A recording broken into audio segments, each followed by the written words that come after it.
L'association Un enfant des parrains, elle existe depuis une trentaine d'années et au départ, c'est l'association des familles adoptives EFA, Enfance et Familles d'Adoption, de la Haute-Garonne, du 31, qui s'est dit qu'il y avait des enfants qui ne relevaient pas du tout de l'adoption, mais pour lesquels la mise en place d'un lien avec une autre famille était certainement très importante. Et à ce moment-là, ils ont créé une association parallèlement pour faire du parrainage. C'est beau. Hein? Et quoi? L'idée du parrainage, c'est de se dire tiens, les grands-parents sont loin, mon enfant il adore quand il va voir ses grands-parents et là c'est très frustrant, c'est complètement à l'autre bout de la France. C'est de trouver par exemple un couple de grands-parents ou quelquefois même des gens me disent tiens, j'aimerais bien un couple de grands-parents pour mon enfant et je leur dis oui, mais aussi bien on va vous trouver un couple de jeunes et ça fera un couple de tonton et de tata.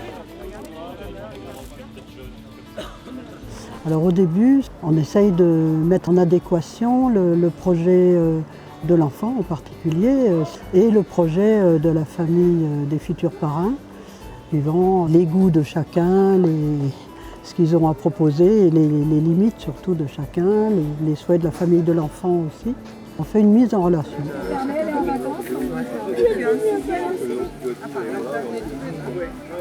Quand on fait des mises en relation, on prend bien le temps de faire cette mise en relation pour que l'enfant sente s'il est bien dans cette famille, que la famille sente si ils sentent l'enfant bien avec les parrains et aussi que les parrains sentent qu'ils vont pouvoir partager des choses avec cet enfant.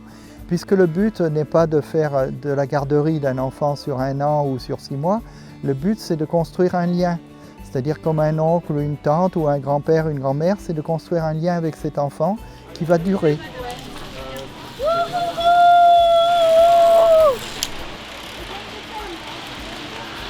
Regarde l'arrivée, regarde l'arrivée. Voilà, tu y es, allez, un grand pas. En fait, avec Paul, on s'est rencontrés du coup dès la première sortie que j'ai faite avec l'association. C'était une après-midi de jeu en bois. Assez rapidement, en fait, on m'a dit voilà, on a cette maman qui cherche un parrain pour son fils. Et du coup, finalement, avec Paul, on a passé un petit bout d'après-midi ensemble, on a joué ensemble, on a fait un premier contact. Et en fait, ça s'est bien passé, le courant est bien passé aussi avec sa maman. Et on s'est dit on pouvait tenter de se lancer dans le parrainage. Et donc après, finalement, le parrainage, c'est aussi on a deux mondes qui doivent se rejoindre. Donc en fait, on doit comprendre le monde de l'enfant, comment il fonctionne. Et tout ça, on doit le relier aussi avec ses propres attentes, etc.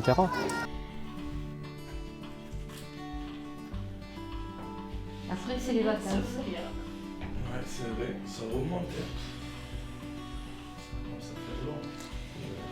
Même si je ne suis pas présente sur la vidéo, je tenais à témoigner. Ça a commencé quand j'étais en CM1, j'avais 10 ans et je cherchais des parrains pour me changer de mes habitudes. J'ai rencontré Janine et André et aujourd'hui je les appelle papy et mamie. Alors, j'ai l'habitude de dire qu'il est arrivé un moment dans notre vie où nous avons eu beaucoup de temps et surtout beaucoup d'amour à donner. Et nous sommes tombés un jour sur un article dans la Dépêche où l'association Un enfant des parrains était présentée. Le soir même, nous avons téléphoné et mis en route un parrainage. Et nous sommes grands-parrains. C'est-à-dire que nous sommes papy et mamie. Et ils nous disent papy et mamie pour toujours. Et chaque fois qu'on se téléphone ou qu'on se quitte, au revoir mamie, je t'aime. Il y a toujours le je t'aime.